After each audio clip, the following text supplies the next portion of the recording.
Ambassadeur extraordinaire et plénipotentiaire du Royaume d'Espagne, Ricardo Martínez Vázquez.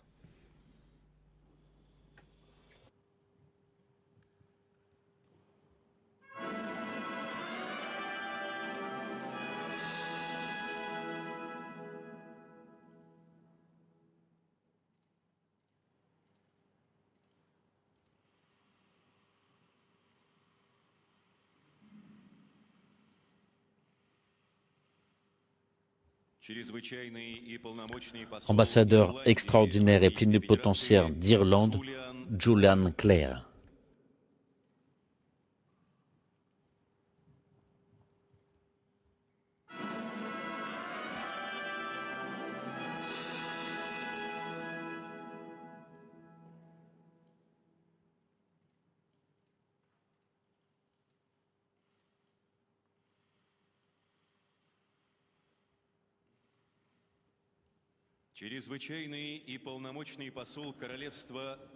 Ambassadeur extraordinaire et plénipotentiaire du Royaume de Danemark, Jesper Var.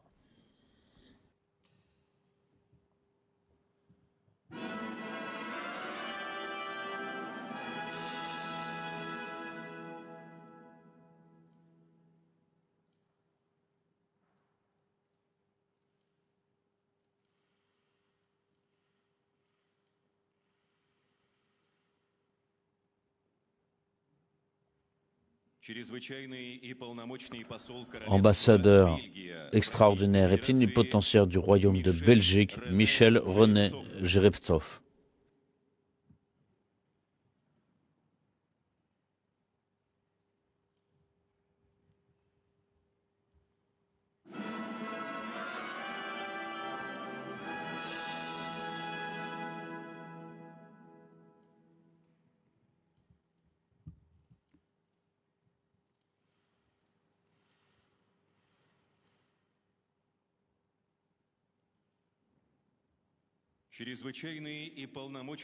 Ambassadeur extraordinaire et plénipotentiaire du Royaume des Pays-Bas, Joanneke Marijke Balvoort.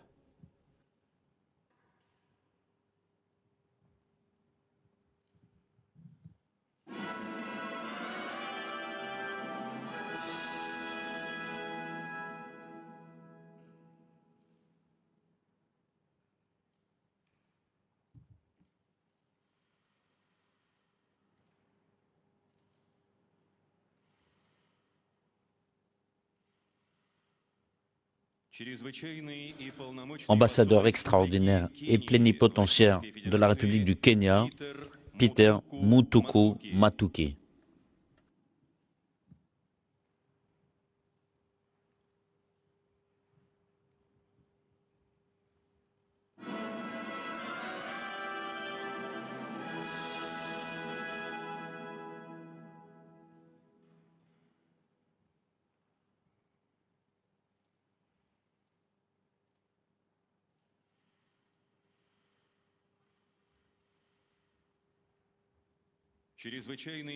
Ambassadeur extraordinaire et plénipotentiaire de la République démocratique du Laos, Simhandon Obuabudi.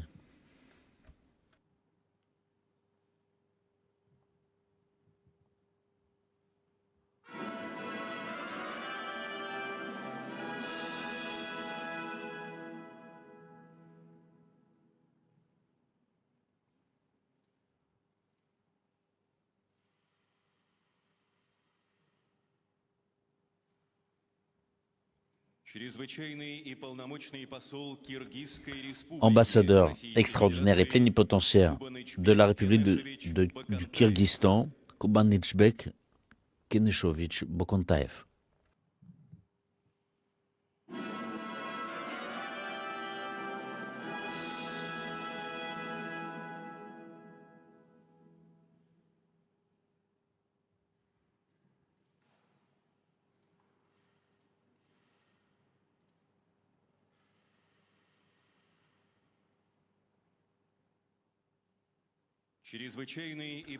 Ambassadeur extraordinaire et plénipotentiaire de la République de Finlande, Maria Elina Leevala.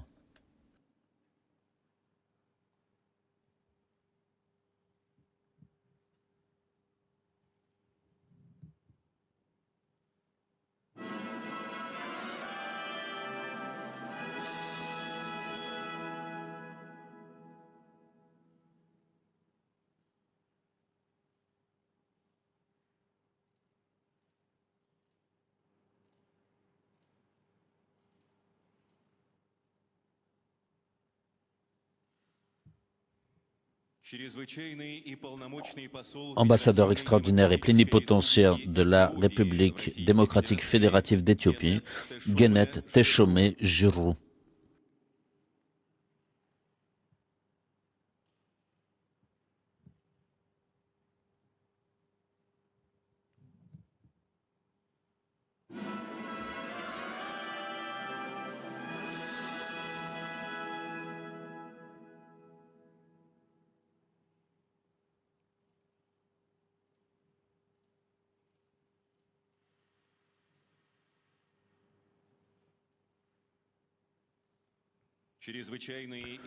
Ambassadeur extraordinaire et plénipotentiaire de la République du Niger, Issa Abdou Sidikou.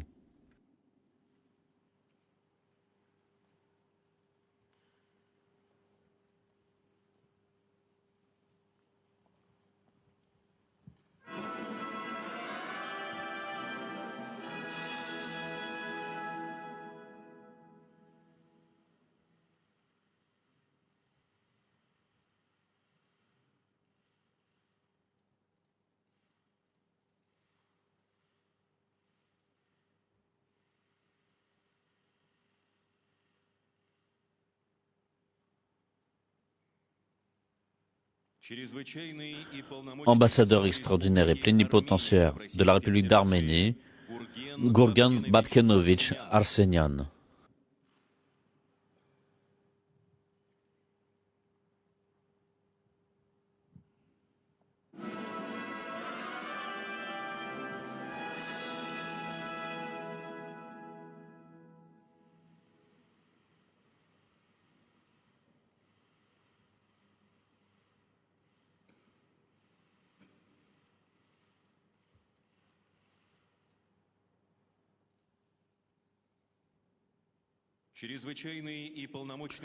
Ambassadeur extraordinaire et plénipotentiaire de la République d'Azerbaïdjan, Rahman Sahibovitch Mustafayev.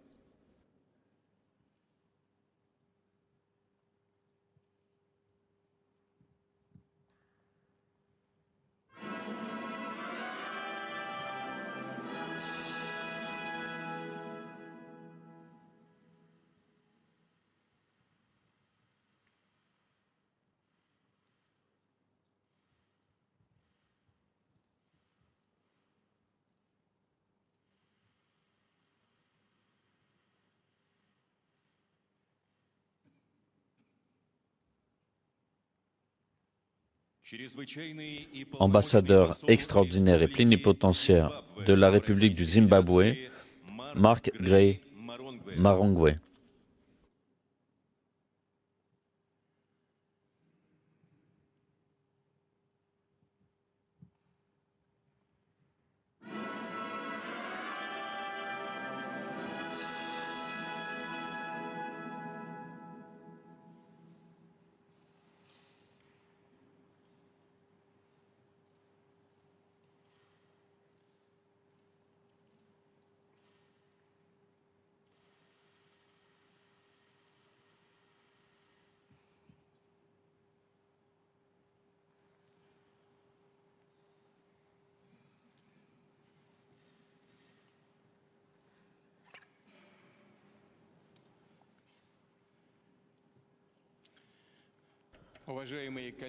Chers collègues, mesdames, messieurs,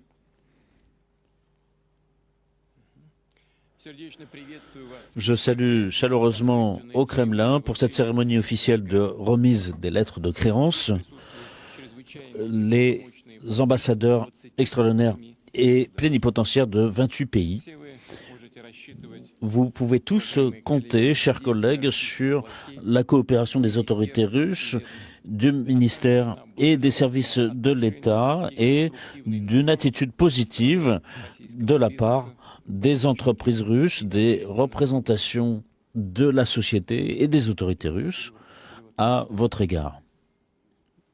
La traduction est en cours? Oui. Vous avez la traduction, c'est bon? Nous sommes sincèrement intéressés à ce que votre activité rencontre des succès. Il vous incombe une responsabilité qui est importante, une mission essentielle, c'est de renforcer les relations entre les pays que vous représentez et la Russie, à résoudre les problématiques les plus diverses, les plus et souvent difficiles d'ordre économique, politique, économique. Et en ce qui concerne notre pays, il est ouvert à une coopération avantageuse avec tous les pays, sans exception, sur le principe de respect de l'égalité et de la non-ingérence dans les affaires intérieures et du strict respect du droit international. Nous nous prononçons pour la mise en place d'un système des relations économiques internationales libre de toute concurrence déloyale et de sanctions unilatérales et de restrictions motivées par des raisons politiques. La Russie est impliquée dans les relations internationales. Elle suit une politique extérieure conséquente visant à défendre ses intérêts et à contribuer au développement international. Et cela s'est manifesté notamment lors du sommet important de Kazan qui s'est tenu récemment.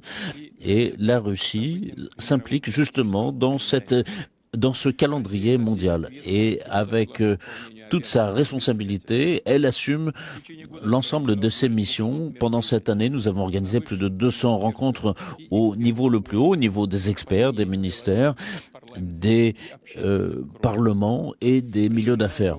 Et nous avions donc cette responsabilité importante d'assurer une intégration en douceur de tous les États qui ont rejoint les BRICS, et c'est la responsabilité qui nous avait rejoint donc au début de cette année. Et c'est effectivement un processus qui se fait rapidement, de façon harmonieuse, pour tous les pays intéressés à cette coopération et cette initiative.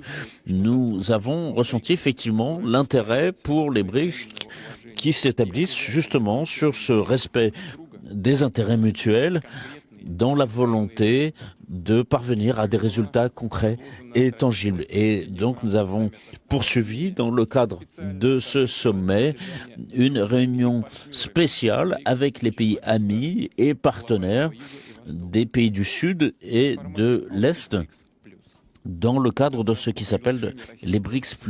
Et sous la présidence russe, nous avons vu participer des dirigeants de différents pays et des représentants de pays d'Asie, d'Afrique, d'Amérique du Sud, y compris notamment des représentants aussi d'organisations régionales. Et à Kazan, il y avait 35 pays représentés et cette géographie étendue représente l'intérêt que constituent les BRICS pour la plupart de ces pays, de la part des pays qui veulent réellement suivre une politique indépendante. Et chacun d'entre eux a son itinéraire politique, a sa volonté, a son histoire. Et c'est dans cette optique, dans cette diversité et cette combinaison unique de voies diverses que se retrouve toute une force et notamment la capacité d'intégrer les BRICS, et cette coopération va se renforcer. Et cette orientation stratégique des BRICS va dans le sens d'un monde multipolaire, et c'est l'intérêt de nombreux pays. Et c'est ce que reprend justement la déclaration finale de Kazan. Et cette déclaration a confirmé qu'il y a d'autres pays partenaires, de nouveaux pays qui sont intéressés, et la liste des pays potentiellement candidats à rejoindre ces pays ont reçu des invitations, ils ont vu des réactions positives à leur intérêt. Et lors de ce sommet, nous avons examiné la situation dans le monde, les tendances préoccupantes